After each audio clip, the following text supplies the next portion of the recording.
O homem foi criado por Deus. Mas um dia o homem desobedeceu à ordem e então veio o pecado. O pecado gerou a morte e toda sorte de males. O homem vive debaixo do jugo do pecado, sofre neste mundo. Mas o que faz Deus diante dessa situação? Será que ele é indiferente? Será que ele deixa os seres humanos nos sofrimentos e fica lá em cima assistindo tudo sem ao menos fazer alguma coisa? É o que você precisa saber. Enquanto você não sabe quem é Deus, você não pode usufruir das suas grandezas. Aprenda isso e muito mais na série Quem é Deus? Quem é você?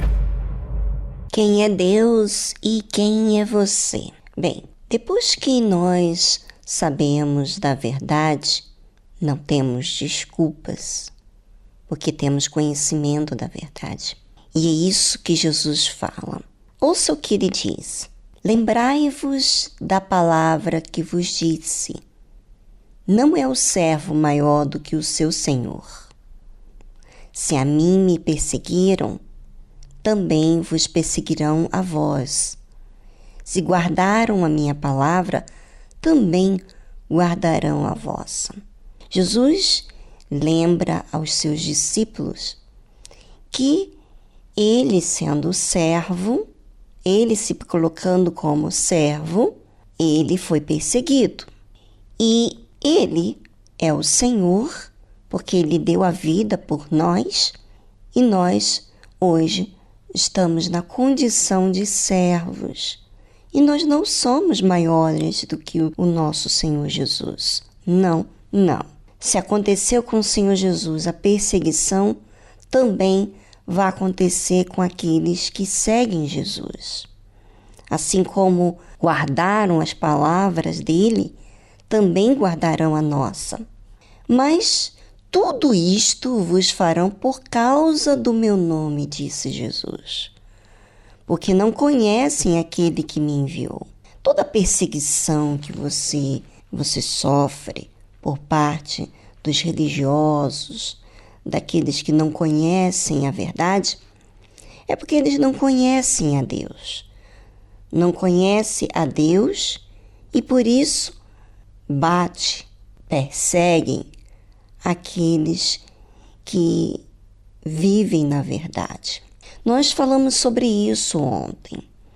E eu queria aproveitar e falar para você que tem seguido Jesus, se você é aquela pessoa que, não sofre perseguição por causa de Jesus, em nenhum momento da sua vida não houve isso, então você deve se questionar a respeito do seu cristianismo. Há muitas pessoas religiosas neste mundo que querem ficar com o pé no mundo, agindo como o mundo, lá no mundo, e na igreja agindo de outra forma, tendo duas caras, dois comportamentos diferentes.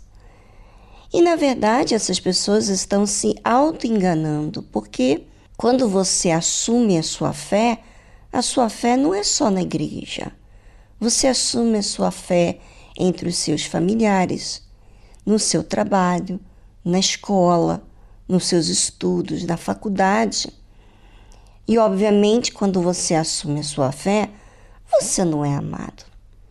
Você não é amado porque você está ligado à verdade e não ao pecado, e não à injustiça. Aproveite esse tempinho e pense sobre o seu cristianismo. Se você sabe da verdade e você tem amizade com o mundo, então tem alguma coisa errada. Pense enquanto vamos a uma trilha musical e já voltamos.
pensou? Fez uma retrospectiva da sua vida desde que você conhece Jesus? Pois é, Jesus continua e fala sobre o que ele tem a dizer. Se eu não viera, nem lhes houvera falado, não teriam pecado. Mas agora não tem desculpa do seu pecado. Aí está o motivo do ser humano ter pecado. Porque, primeiro, a nossa consciência nos acusa. Quando a gente está fazendo alguma coisa errada, a nossa consciência nos acusa, que é o que Deus deu a cada ser humano. Agora imagina, existe aqueles que nem a sua consciência acusa, porque não conhecem a verdade, nunca ouviu falar do que é justo, sempre viveu na injustiça, numa família que não tem preceitos, ordem, disciplina. Mas a partir do momento em que elas escutam falar de Jesus, então falar de Jesus é falar da verdade, é falar da justiça. Então, agora sim tem pecado, não tem desculpa do pecado. Não tem desculpa de dizer, eu não sabia. Sim, você sabe. Se eu não viera, Jesus está falando, nem lhes houvera falado, não teriam pecado. Mas agora não tem desculpa do seu pecado. Então, palavras muito fortes, porque cada um de nós temos naquele momento em que Deus fala com a gente. Isso aí não lhe convém. E quando você insiste nesse pecado, você insiste em cometer os seus erros, insiste nesse pecado, você não vai ter desculpa de que você não sabia. Pecado é tudo aquilo que é injustiça. Tudo que é injusto é pecado. E Jesus continua falando assim, aquele que me odeia também a meu Pai. Então, se eu, por exemplo, sou cristã e eu estou sofrendo perseguição por causa da minha fé, porque eu falo a verdade, porque eu oro, porque eu vou na igreja, porque eu abandono as más amizades, os lugares indevidos, a maneira, o comportamento que não era justo da minha parte. E eu passo por tudo isso, mas eu passo reclamando, poxa, Deus, as pessoas poderiam me amar desse jeito, se eu estou seguindo o Senhor Jesus, por que essas pessoas estão me odiando? Se você odeia o que a fé consiste em você largar o mundo, então você também odeia a Deus. Odiar a Deus é odiar a verdade, odiar a justiça. Quando Deus ensina-nos a verdade, a sua justiça, é porque é aquilo que é certo, que é bom, que é verdadeiro. Toda injustiça é uma mentira, é um engano. Então, quando você odeia ao Senhor Jesus pela justiça, então você está odiando a Deus.